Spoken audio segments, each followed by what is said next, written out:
Assalamualaikum warahmatullahi wabarakatuh.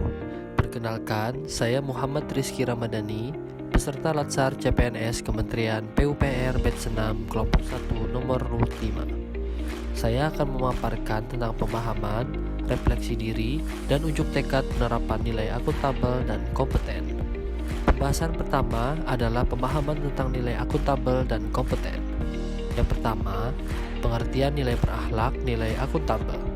Dalam konteks ASN, akuntabilitas adalah kewajiban untuk mempertanggungjawabkan segala tindak dan tanduknya sebagai pelayan publik kepada atasan, lembaga pembina, dan lebih luasnya kepada publik.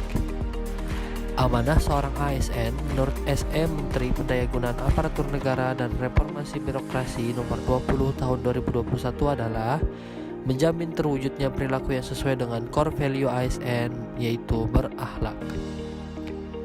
Dalam konteks akuntabilitas, perilaku tersebut adalah: yang pertama, kemampuan melaksanakan tugas dengan jujur, bertanggung jawab, cermat, disiplin, dan berintegritas tinggi. Yang kedua, menggunakan kekayaan dan barang milik negara secara bertanggung jawab, efektif, dan efisien. Yang ketiga, kemampuan menggunakan kewenangan jabatannya dengan berintegritas tinggi. Hal-hal penting yang perlu diperhatikan dalam membangun lingkungan kerja yang akuntabel adalah: yang pertama, kepemimpinan; yang kedua, transparansi; yang ketiga, integritas; yang keempat, tanggung jawab; yang kelima, keadilan; yang keenam, kepercayaan; yang ketujuh, keseimbangan; yang kedelapan, kejelasan; dan yang kesembilan, konsistensi. Selanjutnya, pengertian nilai berakhlak, yaitu nilai kompeten. Dalam konteks ASN, kompetensi adalah deskripsi pengetahuan, keterampilan, dan perilaku yang diperlukan dalam melaksanakan tugas jabatan. Kompetensi menjadi faktor penting untuk mewujudkan pegawai profesional dan kompetitif. Dalam hal ini, ASN sebagai profesi memiliki kewajiban mengelola dan mengembangkan kompetensi dirinya, termasuk mewujudkannya dalam kinerja. Sesuai Peraturan Menteri Pan-RB Nomor 38 Tahun 2017 tentang Standar Kompetensi ASN, kompetensi tersebut meliputi: yang pertama, kompetensi teknis; yang kedua, kompetensi manajerial; dan yang ketiga, kompetensi sosial kultural. Pembahasan kedua adalah refleksi diri dan nilai akuntabel dan kompeten.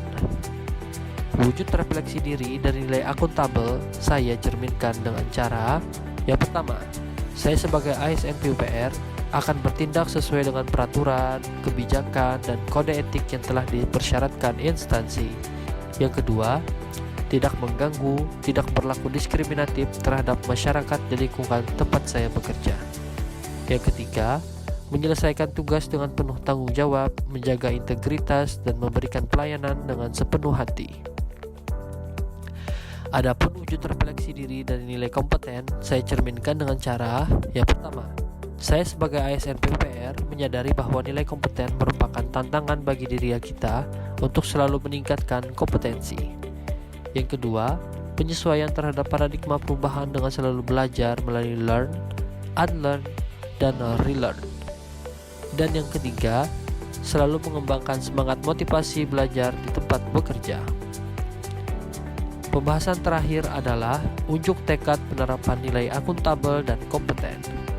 Sebagai ASN PUPR, ayo kita tunjukkan tekad penerapan nilai akuntabel dengan senantiasa memegang teguh prinsip jujur, adil, dan bertanggung jawab dalam melaksanakan tugas, menjaga dan memelihara integritas, serta semaksimal mungkin menggunakan kekayaan dan barang milik negara secara efektif, efisien, dan bertanggung jawab. Selanjutnya, dalam penerapan nilai kompeten, mari kita tunjukkan dengan cara berperan aktif untuk mengikuti pelatihan pengembangan kompetensi yang diadakan oleh instansi, terus belajar dan mengembangkan kapabilitas untuk menghadapi perubahan, serta saling membantu dalam belajar maupun menghadapi kesulitan sesama rekan kerja. Insan PUPR harus bekerja keras, bergerak cepat, bertindak tepat dalam menghadapi perubahan dan tantangan. Kita harus kuat memegang teguh nilai akuntabilitas dan memiliki kompetensi yang profesional. PUPR sigap membangun negeri.